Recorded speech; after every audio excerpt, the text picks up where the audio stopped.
காங்கிரஸ் கட்சியின் சார்பில் வரக்கூடிய ஆகஸ்ட் மாதம் 26ஆம் தேதியிலிருந்து 31ஆம் தேதி வரை மாநிலம் முழுவதும் மக்கள் சந்திப்பு இயக்கம் என்கிற ஒரு மாபெரும் இயக்கத்தை நடத்துவதென்று கட்சியுடைய மாநில குழு முடிவு செய்து அதற்கான தீவிர தயாரிப்பு என்பது மாநிலம் முழுவதும் நடைபெற்று வருகிறது.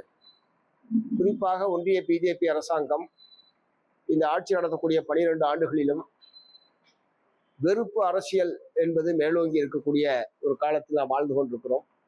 குறிப்பாக இஸ்லாமியர்களுக்கு எதிராகவும் கிறிஸ்தவ மக்களுக்கு எதிராகவும் கொடூரமான தாக்குதலை அவர்கள் கற்றெடுத்துட்டு இருக்கிறார்கள்.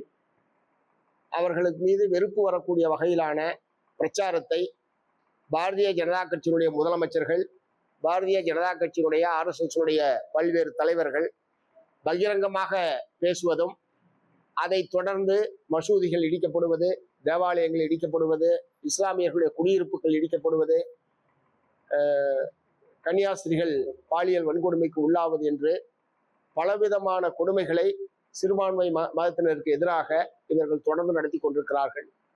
பசு பாதுகாப்பு இயக்கம் என்கிற பெயரில், பசுவை பாதுகாக்கிறோம் என்கிற பெயரில் மனிதர்களை கொல்லுவது, அல்லது லவ் ஜிகாத் என்கிற பெயரில் காதலர்களை கொல்லுவது, காதலர்களை பிரிப்பது, இது மாதிரி பல வகையிலும் இந்த வெறுப்பு அரசியல் என்பதை அவர்கள் முன்னெடுத்து வருகிறார்கள். இது இந்திய அரசியல் சாசனம் மதச்சார்பின்மை என்கிற கோட்பாட்டுக்கு விரோதமானது. ஒரு மதச்சார்பற்ற நாடு என்கிற முறையில் எல்லா மதத்தை பின்பற்றக்கூடிய மக்களும் வாழ்வதற்கு இந்த நாட்டில் உரிமை உண்டு. அரசியல் சாசனம் அதைத்தான் வற்புறுத்துகிறது. ஆனால் துரதிருஷ்டவசமாக ஒன்றியத்தை ஆளக்கூடிய பிஜேபி கட்சியும் அதனை வழிநடத்தக்கூடிய RSSம் சேர்ந்து இந்த மற்ற மதத்தினருக்கு எதிராக இத்தகைய வெறுப்பு அரசியலை முன்னிறுத்துவதை வழக்கமாக வைத்திருக்கிறார்கள். இதன் விளைவாக மக்கள் ஒற்றுமைக்கு குந்தகம் விளைவிப்பது, மத நல்லிணத்திற்கு பாதிப்பை ஏற்படுத்துவது போன்ற செயல்பாடுகள் என்பது நாடு முழுவதும் நடைபெற்று வருகிறது. ஆகவே மக்கள் ஒற்றுமையை வலியுறுத்தியும் மதச்சார்பின்மை என்ற கோட்பாடு எவ்வளவு அவசியமானது என்பதை மக்கள் மத்தியிலே வெளிப்படுத்தக்கூடிய வகையிலேயும் இந்த பிரச்சார இயக்கத்தை நாங்கள் மேற்கொள்ள இருக்கிறோம். இரண்டாவது, கிராமப்புற மக்களுக்கு வேலை வாய்ப்பை வழங்கி கொண்டிருந்த மகாத்மா காந்தி தேசிய ஊரக வேலை உறுதி சட்டம் என்பது இப்போது ரத்து செய்யப்பட்டு விட்டது. ஜூலை மாதம் 1ஆம் தேதியிலிருந்து VPG ராம்ஜி என்கிற புதிய திட்டம் நடைமுறைக்கு வந்திருக்கிறது. இதில் இருக்கிற மிகப்பெரிய பாதிப்பு என்னவென்று சொன்னால், 40% நிதியை மாநில அரசாங்கங்கள் வழங்க வேண்டும் என்று அந்த திட்டத்திலே குறிப்பிடப்பட்டிருக்கிறது. மாநில அரசாங்கங்கள் ஏற்கனவே மத்திய அரசாங்கத்தினுடைய பாரபட்சமான நடவடிக்கை காரணமாகவும், நிதி ஒதுக்கீட்டிலே பாரபட்சம் போன்ற செயல்பாடுகள் காரணமாகவும் கடுமையான நிதி நெருக்கடிக்கு மாநில அரசாங்கங்கள் உள்ளாகி இருக்கிறது. இத்தகைய சூழ்நிலையில் இந்த VPG ராம்ஜி திட்டத்திற்கான 40% நிதியை மாநில அரசுகள் வழங்க வேண்டும் என்று சொல்வது என்பது அந்த திட்டத்தை இல்லாமல் செய்வதற்கான ஒரு வாய்ப்பு தான் ஏற்படுமே தவிர, இதன் மூலமாக கிராமப்புற மக்களுக்கு 125 நாட்கள் வேலை, தமிழ்நாட்டை பொறுத்தவரை 345 ரூபாய் கூலி என்பதெல்லாம் நடைமுறையில் இல்லாமல் போய்விடும். கடந்த 1 மாத கால அனுபவம் என்னன்னா, அதாவது ஜூலை 1ஆம் தேதியிலிருந்து அந்த திட்டம் நடைமுறையில் இருக்கு. ஆனால் இந்த நடைமுறை இந்த 1 மாத காலத்தில் 50 நாட்கள் கூட சராசரியாக நாடு முழுவதும் அந்த திட்டத்தின் கீழ் வேலை என்பது வழங்கப்படவில்லை. இது ஒரு சிறந்த எடுத்துக்காட்டு. ஆகவே ஏனென்றால் 125 நாள் வேலை வழங்க வேண்டும் என்றால் அதுக்குரிய நிதி ஒதுக்கீடு என்பது செய்யப்பட வேண்டும். நிதி ஒதுக்கீடு இல்லாமல் வெறும் வாயால் வடை சூடுகிற வேலையைத்தான் ஒன்றிய பிஜேபி அரசாங்கம், பிரதமர் மோடி போன்றவர்கள் செய்து கொண்டிருக்கிறார்கள் என்பதற்கு VPG ராம்ஜி திட்டம் ஒரு சிறந்த எடுத்துக்காட்டு. கிராமப்புற மக்களுக்கு அரசின் மூலமாக ஒரு வேலை வாய்ப்பு என்பது மகாத்மா காந்தி ஊரக வேலை உறுதி சட்டத்திலே தான் உத்தரவாதப்படுத்தப்பட்டிருந்தது. இப்போது உத்தரவாதம் என்பது இல்லை. நிதி இருந்தால் வேலை கொடுப்பார்கள், நிதி இல்லை என்றால் வேலை கிடைக்காது என்கிற நிலைமை ஏற்பட்டிருக்கிறது. இதன் காரணமாக கிராமப்புற மக்கள் புலம்பெயர்ந்து பல்வேறு மாநிலங்களுக்கு, பல்வேறு நகரங்களுக்கு வேலை தேடி செல்லக்கூடிய அவல நிலையம் என்பது உருவாகி இருக்கிறது. ஆகவே இந்த 125 நாள் வேலை, 700 ரூபாய் கூலி, சட்டப்படியான கூலி என்பதை வேலை கோருகிற அனைத்து குடும்பங்களுக்கு வேலை கொடுக்கக்கூடிய வகையில் போதுமான நிதி ஒதுக்கீட்டை மத்திய அரசாங்கம் செய்ய வேண்டும். மாநில அரசாங்கமும் நிதி ஒதுக்கீட்டை கோரி பெறுகிற வேலையில ஈடுபட வேண்டும். அதே மாதிரி பெண்கள், குழந்தைகள் மீதான பாலியல் வன்கொடுமைகள் என்பது நாடு முழுவதும் தொடர்ந்து நடைபெற்றுக் கொண்டிருக்கிறது. நம்முடைய குழந்தைகளுக்கு, பெண்களுக்கு பாதுகாப்பு இல்லாத நிலைமை என்பது இருக்கிறது. போக்சோ சட்டத்தின் அடிப்படையில் ஏராளமான வழக்குகள் இப்போது பதிவாகி கொண்டிருக்கிறது. ஆகவே பெண்கள் குழந்தைகள் மீதான இந்த பாலியல் வன்கொடுமைகளுக்கு முற்றுப்புள்ளி வைக்க வேண்டும் என்பது உட்பட பல்வேறு கோரிக்கைகளை வற்புறுத்தி இந்த 6 நாட்களும் தமிழ்நாடு முழுவதும் உள்ள லட்சக்கணக்கான மார்க்சிஸ்ட் கம்யூனிஸ்ட் கட்சியினுடைய தோழர்கள் வீடு வீடாக சென்று மக்களோடு உரையாடுவது என்று நாங்கள் தீர்மானித்திருக்கிறோம். இந்த பிரச்சனைகளை சொல்லுகிற போதே இதற்கு மாற்றாக இடதுசாரிகள் எத்தகைய மாற்று திட்டத்தை வைத்திருக்கிறார்கள் என்கிற மாற்று திட்டத்தையும் தோழர்கள் மக்கள் மத்தியிலே பிரச்சாரம் செய்வார்கள். பல ஆயிரக்கணக்கான தெருமுனை கூட்டங்கள், நூற்றுக்கணக்கான பொதுக்கூட்டங்களும் இந்த காலத்தில் நடைபெற இருக்கிறது. ஆகவே இதன் மூலமாக இடதுசாரி மாற்றுக் கொள்கையை தமிழ்நாடு முழுவதும் இருக்கக்கூடிய மக்கள் மத்தியிலே கொண்டு செல்வது என்று நாங்கள் தீர்மானித்திருக்கிறோம் என்பதை சொல்ல விரும்புகிறேன். இரண்டாவது, இங்கே மேட்டூர் அணை என்பது இன்னைக்கு கிட்டத்தட்ட 87 அடி தண்ணீர் என்பது தேங்கி இருக்கிறது. ஒரு 13,000 கனஅடிக்கு மேலாக தண்ணீர் என்பது வந்து கொண்டிருக்கிறது. அநேகமாக அடுத்த சில நாட்களில் 90 அடியாக மேட்டூர் அணை நிரம்புவதற்கான எல்லா வாய்ப்பும் இருக்கிறது. ஆகவே சம்பா சாகுபடியை டெல்டா மாவட்ட விவசாயிகள் துவங்குவதற்கு ஏதுவாக எப்போது மேட்டூர் அணை பாசனத்திற்காக திறக்கப்படும் என்பதற்கான அறிவிப்பை உடனடியாக தமிழ்நாடு அரசாங்கம் வெளியிட வேண்டும் என்று வற்புறுத்த விரும்புகிறேன். ஏற்கனவே குறுவை சாகுபடி என்பது பெரும்பாலும் இல்லாமல் போய்விட்ட நிலையில் சம்பா சாகுபடியாவது உரிய காலத்தில் துவங்கி விவசாயிகளுடைய வாழ்வாதாரம் என்பது பாதுகாக்கப்பட வேண்டும். உணவு தானிய உற்பத்தி என்பது உத்தரவாதப்படுத்தப்பட வேண்டும் என்கிற முறையில் உரிய கால அவகாசத்தோடு அது அறிவிக்கப்பட வேண்டும். அநேகமாக சம்பா சாகுபடிக்கு போதுமான தண்ணீர் என்பது வருவதற்கான எல்லா வாய்ப்பும் இருக்கிறது. கர்நாடகாவிலே போதுமான மழை என்பது பெய்து கொண்டிருக்கக்கூடிய சூழ்நிலையில் இந்த மேட்டூர் அணை சம்பா சாகுபடிக்காக திறப்பதற்கான தேதியை உடனடியாக தமிழ்நாடு முதலமைச்சர் அறிவிக்க வேண்டும் நான் கேட்டுக்க விரும்புகிறேன். இரண்டாவது, காவிரி பிரச்சனையில் இதுவரைக்கும் உபரி நீர் தான் வந்து கொண்டிருக்கிறதே தவிர தமிழகத்துக்குரிய உரிமை நீர் என்பது அங்கே திறந்து விடப்படவில்லை. அணைகள் நிரம்பி வழியக்கூடிய தண்ணீர் தான் வந்து கொண்டிருக்கிறது. உச்சநீதிமன்ற தீர்ப்பின் அடிப்படையில் மாதவாரியாக திறந்துவிட வேண்டிய தண்ணீர் அளவு அடிப்படையில் தண்ணீர் என்பது திறந்து விடப்படவில்லை. ஆனால் உச்சநீதிமன்ற நீதிபதிகள் தண்ணீர் தான் வந்துகிட்டு இருக்க பார்த்துக்கலான்ற முறையில தான் கடந்த வாய்தாவில் அவங்களுடைய கருத்துக்கள் என்பது இருந்திருக்கிறது. அது பொருத்தமானது அல்ல. ஏற்கனவே உச்சநீதிமன்றம் மாதந்தோறும் இவ்வளவு தண்ணீர் திறந்து விட வேண்டும் என்று சொல்லியிருக்கக்கூடிய நிலையில் கர்நாடக அணைகளில் போதுமான தண்ணீர் இருக்கிற போது மாதவாரியாக திறக்க வேண்டிய அளவில் தண்ணீர் திறக்க வேண்டும் என்பதை உத்தரவாதப்படுத்துவதற்கு பதிலாக தண்ணீர் வருது பிரச்சனை இல்லை பார்த்துக்கலாம் என்கிற அந்த அணுகுமுறை என்பது ரொம்ப ரொம்ப தவறானது. அது தமிழ்நாட்டுக்கு பாதிப்பை ஏற்படுத்தக்கூடிய ஒரு நிகழ்வு. ஆகவே உரிமை நீரை உச்சநீதிமன்ற தீர்ப்பின் அடிப்படையில் தமிழ்நாட்டுக்கு உரிய உரிமை நீரை பெறக்கூடிய வகையில் தமிழ்நாடு முதலமைச்சர் அவர்கள் ஏற்கனவே வழக்கு என்பது தொடுத்திருக்கிறார்கள். அனைத்து கட்சி கூட்டத்தை நடத்த வேண்டும் என்று எங்களை போன்றவர்கள் தொடர்ந்து வற்புறுத்தி வந்ததற்கு பிறகும் கூட முதலமைச்சர் அத்தகைய கூட்டத்தை நடத்தவில்லை. அத்தகைய கூட்டத்தை நடத்துவது என்பது காவிரி போன்ற பிரச்சனையில் ஒரு ஒருமித்த கருத்தை ஏற்படுத்துவதற்கும் தமிழகம் ஒன்றாக இருக்கிறது காவிரி பிரச்சனையில் என்கிற ஒரு செய்தியை நாட்டு மக்களுக்கு வெளிப்படுத்துவதற்கு அது பயன்படும். ஆனால் அத்தகைய ஒரு கூட்டத்தை ஏன் இவர்கள் கூட்டம் மறுக்கிறார்கள் என்பது தெரியவில்லை. எப்படி இருப்பினும் உச்சநீதிமன்ற தீர்ப்பை அமுல்படுத்துகிற நிலைமையில் கர்நாடகா நடந்து கொள்ளவில்லை. ஆகவே தமிழ்நாடு முதலமைச்சர் அவர்கள் குறைந்தபட்சம் நம்முடைய பாராளுமன்ற தமிழ்நாட்டை சார்ந்த அனைத்து கட்சி பாராளுமன்ற உறுப்பினர்களை அனைத்து கட்சி தலைவர்களை அழைத்து சென்று பிரதமரை நேரடியாக சந்தித்து இந்த உச்சநீதிமன்ற தீர்ப்பின் அடிப்படையில் தமிழகத்துக்குரிய தண்ணீரை பெறுவதற்கான அழுத்தத்தை கொடுக்க வேண்டும் என்று நான் வற்புறுத்த விரும்புகிறேன். மூன்றாவது, குறுவை சாகுபடி என்பது முழுமையாக பாதிப்பு என்பது ஏற்பட்டு விட்டது. ஓரளவுக்கு ஆழ்குழாய் கிணறு பாசனம் உள்ள சில பகுதிகளில் அந்த குறுவை சாகுபடி என்பது நடைபெற்றிருக்கிறது. குறிப்பாக நாகப்பட்டினம் மாவட்டத்தில் அநேகமாக குறுவை சாகுபடி முற்றிலும் இல்லை என்பதுதான் நிலைமை. ஏன்னா அங்கே ஆழ்குழாய் கிணறுகள் போட முடியாது, போட்டால் உப்பு நீர் வந்துவிடும். மயிலாடுதுறை, தஞ்சாவூர் போன்ற மாவட்டங்களில் ஒரு சில பகுதிகளில் குறுவை சாகுபடி என்பது நடைபெற்றிருக்கிறது. ஆகவே முற்றிலும் தண்ணீர் வராததனுடைய காரணமாக முற்றிலும் குறுவை சாகுபடி பாதிக்கப்பட்ட விவசாயிகளுக்கு ஏக்கருக்கு 15,000 ரூபாய் இழப்பீடு வழங்க வேண்டும் என்பதை மார்க்சிஸ்ட் கம்யூனிஸ்ட் கட்சியின் சார்பில் ஏற்கனவே நாங்கள் வற்புறுத்தி இருக்கிறோம். இப்போது மீண்டும் அதை வற்புறுத்த விரும்புகிறோம் என்பது ஒன்று. இரண்டாவது, ஆழ்குழாய் பாசனத்தை பயன்படுத்தி பயிர் செய்த குறுவை சாகுபடி செய்த விவசாயிகள் கடந்த 2-3 நாட்களாக பெய்த மழையில் அறுவடைக்கு தயாராக இருந்த சில ஆயிரம் ஏக்கர் பயிர் சாகுபடி என்பது பாதிக்கப்பட்டு ஏற்கனவே காஞ்சி கெடுத்தது பேஞ்சு கெடுத்ததுன்னு சொல்ற வகையில பாதிப்பு என்பது ஏற்பட்டிருக்கிறது. ஆகவே குறுவை பயிர் பாதிக்கப்பட்ட அறுவடைக்கு தயாராக இருந்து பாதிக்கப்பட்ட அந்த விவசாயிகளுக்கெல்லாம் ஏக்கருக்கு 30,000 ரூபாய் இழப்பீடு வழங்க வேண்டும் என்பதை வற்புறுத்த விரும்புகிறேன். சாகுபடியே செய்ய முடியாமல் பாதிக்கப்பட்ட விவசாயிகளை ஏற்கனவே அவங்க எல்லாம் பயிர் காப்பீட்டு திட்டத்தின் கீழ் அவங்க ஏற்கனவே காப்பீடு என்பதை செலுத்தியிருக்கிறார்கள், பிரீமியம் என்பதை செலுத்தியிருக்கிறார்கள். ஆகவே பயிர் காப்பீட்டு நிறுவனத்தை அணுகி உடனடியாக காப்பீட்டு தொகையை பெற்றுத் தருவதற்குரிய நடவடிக்கையும் தமிழ்நாடு அரசாங்கம் எடுக்க வேண்டும் நான் வந்து கேட்டுக்க விரும்புகிறேன்.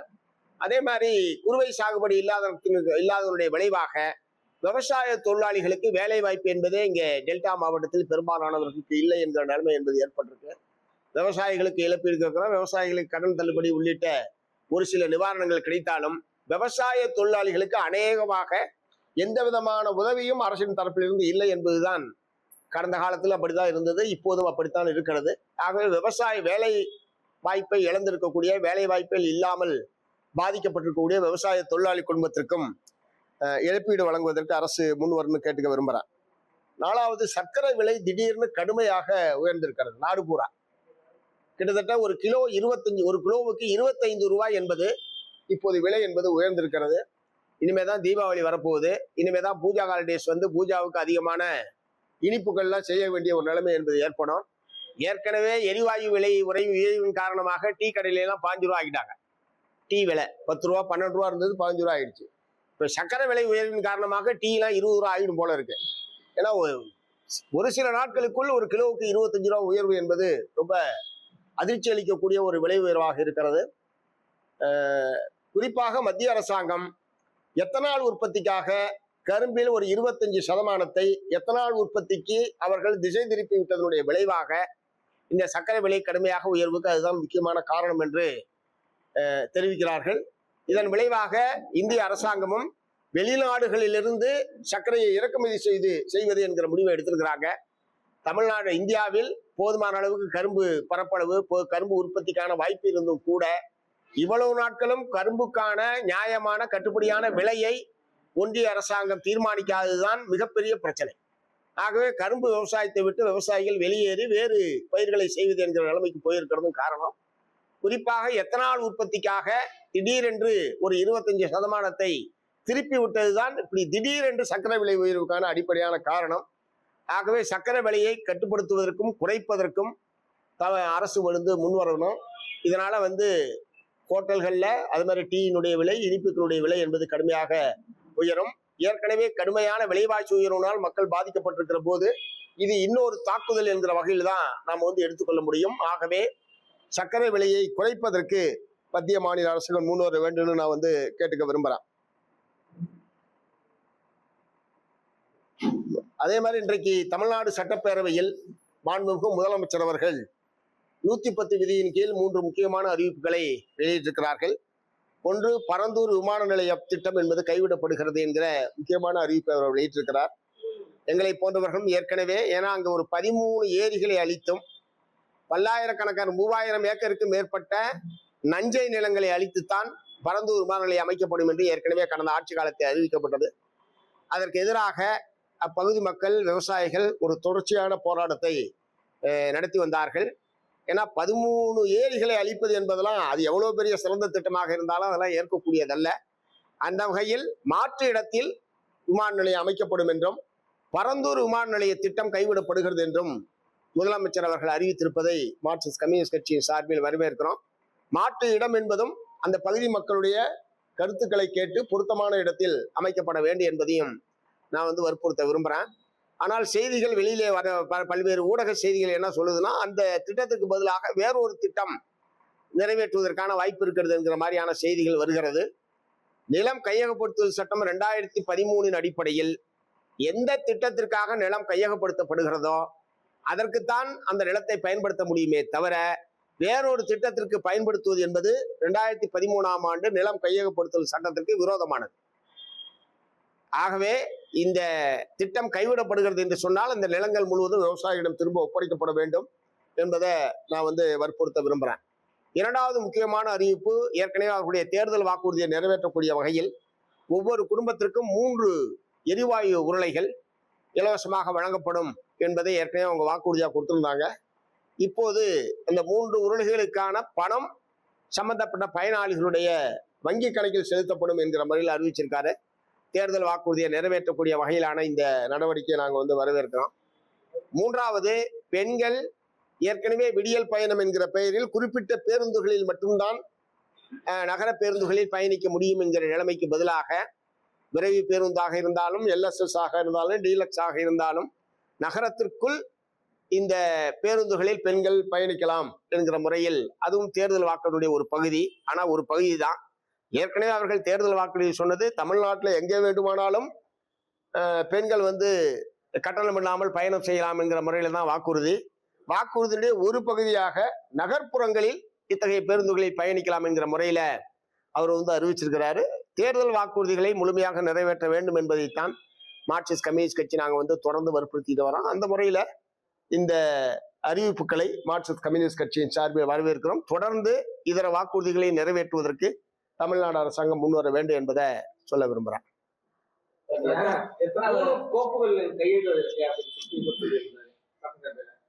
அதை ஒரு வார காலத்துக்குள்ள வெளியிடணும், அப்படி இல்லைன்னா உரிமை மீறல் பிரச்சனை கொண்டு வருவோம் அப்படின்னு சொல்லியிருக்காங்க. இந்த அரசியலை எப்படி பாக்குறீங்க? இல்ல, தமிழ்நாடு முதலமைச்சர் அவர்கள் என்னுடைய டேபிள்ல அந்த கோப்பெல்லாம் இருக்கு, 3 கோப்பு இருக்கு, எப்ப வேணாலும் திறப்பேன் என்ற முறையில் அவர் சொல்லியிருக்காரு. அந்த கோப்புகள் அவர் கைக்கு வந்ததற்கு பிறகு அதை காத்திருக்க வேண்டிய அவசியமே இல்லை.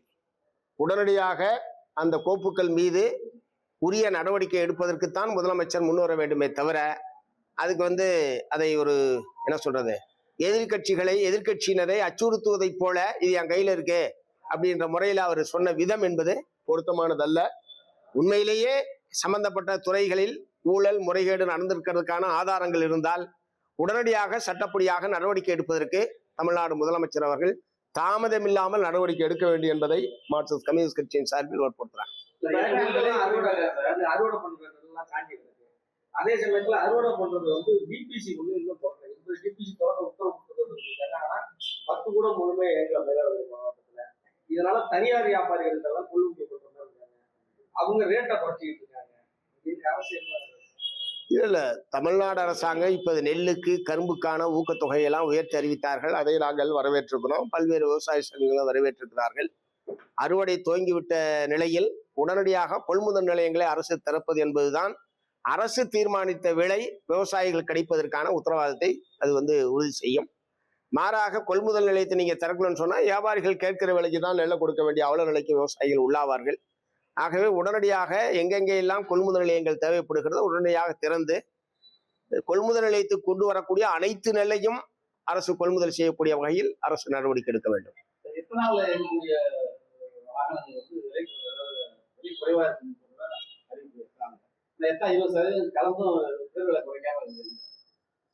இல்ல, பெட்ரோல் டீசல் விலை குறையாமல் இருப்பதற்கு சர்வதேச மார்க்கெட்டை சொல்லுவாங்க. 2வது ஈரான் அமெரிக்கா யுத்தம், அந்த கப்பல்கள் எண்ணெய் கப்பல்கள் இந்தியா போன்ற நாடுகளுக்கு சேர்றதுல இருக்கிற பிரச்சனைகள் போன்ற பல காரணங்களினால் விலை என்பது 2வது விலையை ஏத்தனா குறைக்கிறது என்ற முடிவோட மத்திய அரசாங்கம் செயல்படுறான். சர்வதேச மார்க்கெட்டை விலை குறைந்தாலும் இவர்கள் குறைப்பதில்லை, ஏத்தனதுதான் முறையில ஒரு தவறான கொள்கையை ஒன்றிய அரசாங்கம் கடைபிடிப்பதும் அதுக்கு ஒரு மிக முக்கியமான காரணம். எத்தனால் எல்லா வண்டியும் உடனே பயன்படுத்த முடியாது. அதற்குரிய முறையில் அதனுடைய இன்ஜின் போன்ற பல விஷயங்கள் என்பது இருக்கிறது. எத்தனால் வருவது எரிபொருள் பெட்ரோல் டீசல் போன்ற எரிபொருட்களுடைய தேவையை குறைப்பதற்கு அது பயன்படுத்தான் செய்யும். ஆனால் அது சர்க்கரை உற்பத்தியை பாதிக்கக்கூடிய வகையிலேயோ சர்க்கரையுடைய விலையை உயர்த்துவதற்கு அது ஒரு காரணம் என்கிற முறையிலேயோ இந்த புதிய கொள்கையை அரசு நடைமுறைப்படுத்தக்கூடாது. அப்படின்னா கரும்பு உற்பத்தி பரப்பளவை அதிகப்படுத்துவதன் மூலமாக கரும்பு உற்பத்தியை பெருக்குவதன் மூலமாகத்தான் அதை ஈடு செய்யணுமே தவிர பொதுமக்களுக்கு பாதிப்பை ஏற்படுத்தக்கூடிய வகையில் ஒரு திட்டத்தை அமல்படுத்துவது எப்படி ஏற்க முடியும்? ஓகே, விமான நிலையத்தை திட்டத்தை மக்கள் போராட்டத்திற்காக தாவேக்கா அரசு சட்டசபையில இருந்து திமுக சட்டசபை உறுப்பினர்கள் வெளியேறி கேட்டுக்கொண்டிருக்காங்க. அதுவும் இல்லாம நீதியரசரும் சொல்லியிருக்காங்க கடலூர் விமான நிலையத்தை வச்சு தாவேக்கா அரசியல் செய்கிறது. இல்ல, நான் தான் சொல்றேன், விவசாயிகள் போராடினார்கள் என்பது ஒன்று. 13 ஏரிகளை காலி செய்து விமான நிலையம் அமைப்பதை யார் ஏற்க முடியும்? 2வது 3000 ஏக்கருக்கு மேல நஞ்சை நிலங்கள். நீங்க அந்த பகுதி போயிருக்கீங்களா? நான் போயிருக்கிறேன். பூராம இங்க எப்படி நீங்க நஞ்சை பகுதியை பாக்குறீங்க, பச்சை பசேல்னு அந்த மாதிரியான ஒரு பகுதி பரந்தூர் பகுதி முழுக்க நஞ்சை நிலங்கள். அதனாலதானே ஏரி பாசனம் இருக்கு. 13 ஏரி இருக்குன்னா அது பூரா பாசனத்துக்கு தானே. வேற எதுக்கு 13 ஏரி அந்த காலத்துல வெட்டி வச்சிருக்காங்க? அப்படிப்பட்ட நிலத்துல போய் யாராவது அமைப்பாங்களா? ஆகவே அது ரொம்ப ரொம்ப தவறான முடிவு. அந்த முடிவை இன்றைக்கு இவங்க சரி செய்யக்கூடிய வகையில் அறிவிச்சிருக்காங்க. அதனால நீதிபதிகளை என்ன அடிப்படையில் சொன்னாங்கன்னு எனக்கு தெரியல. ஒருவேளை திமுக வந்து தாங்கள் கொண்டு வந்த திட்டம், தங்களுடைய ஆட்சி காலத்தில் அறிவிக்கப்பட்ட திட்டம், அதை வந்து இவங்க ரத்து பண்ணிட்டாங்கன்ற கோபத்திலேருந்து சொல்லலாம். ஆனா விவசாயிகளுடைய உணர்வுகளுக்கு மதிப்பளிப்பதும், இந்த மாதிரி நீர்நிலைகள் பாதுகாப்பு, நல்ல நஞ்சல் நிலங்கள்ல இத்தகைய திட்டங்களை நிறைவேற்றுவதை நாங்கள் ஏற்பதில்லை. இல்லைங்க, இல்ல இப்ப வேலை வாய்ப்பு இல்லைன்னா இந்த விபிஜி ராம்ஜி திட்டத்துக்கு போதுமான நிதி ஒதுக்கீடு செய்யணும் மத்திய அரசு. மாநில அரசாங்கத்து மேல சுமையை சொல்லி கிராமப்புற மக்களை வேலை இல்லாமல் செய்யக்கூடாது. வேலையின்மை என்பது உலகம் பூரா, இந்தியா பூரா மிக முக்கியமான பிரச்சனையா இருக்கு. உதாரணத்துக்கு தமிழ்நாட்டில் ஏறத்தாழ 3 லட்சம் அரசு பணிகள்ல காலி பணியிடங்கள் என்பது இருக்கிறது. காலி பணியிடங்களை நிரப்புவது சம்பந்தமாக இதுவரைக்கும் தமிழ்நாடு அரசாங்கம் எந்த அறிவிப்பும் வெளியில்ல. அரசு வேலையை எதிர்பார்த்து ஏராளமான இளைஞர்கள் காத்து கொண்டிருக்கிறார்கள். அதை நிரப்ப முடியும். இந்த மாதிரியான ஒவ்வொரு பிரச்சனைக்கும் நாங்க ஒரு தீர்வை வச்சிருக்கோம். அதை மக்கள்கிட்ட பிரச்சாரம் பண்ணது முடிவு பண்ணிருக்கோம். குடிநீருக்கே தண்ணி இல்லை. ஏன்னா குடிநீரத்துல தண்ணி இல்லை. குடிநீரத்துல தண்ணி வந்தாதான் மயிலாடுதுறை, நாகப்பட்டினம், திருவாரூர், தஞ்சாவூர் 2000 கிராமங்களுக்கு கூட்டு அரசாங்கம் இதுக்கு ஒரு முடிவுமே இருக்கு. தண்ணியை இல்ல இப்பதான் சொல்லிட்டேன். இப்ப உடனடியே திறந்தா ரெண்டுக்கு தான் பயன்படுவது. பாசனத்துக்கு திறக்கிறதுனா பாசனத்துக்கு மட்டும் பயன்படும், குடிநீருக்கு தான் பயன்படும். இப்ப சில நாட்களாக மழை பெய்திருப்பதன் மூலமாக, ஏன்னா இது ஒரு கடுமையான வறட்சி தான். கடுமையான வறட்சி, குடிதண்ணீர் பற்றாக்குறை என்பது மக்கள் கடுமையான பாதிப்புக்கு உள்ளாக இருக்கிறாங்க. நிலத்தடி நீர் என்பது பெரிய அளவில் கீழே போய் பாதிப்பு என்பது ஏற்பட்டிருக்கிறது என்பதெல்லாம் எதிர்பார்த்த மாதிரி மழை இல்லை. இத்தகைய சூழ்நிலையில அரசு குடிநீருக்கு ஒரு மாற்று ஏற்பாடு என்பதை செய்திருக்க வேண்டும். லாரிகள் மூலமாக வழங்குவது போன்ற மாற்று ஏற்பாடுகளை செய்திருக்க வேண்டும். இப்போது அணை 87 அடி ஆகிவிட்ட நிலையில் உடனடியாக திறப்பதற்கான அறிவிப்பை வெளியிடுவதன் மூலமாக இந்த பிரச்சனையை சேர்த்து தீர்வு காண முடியும்.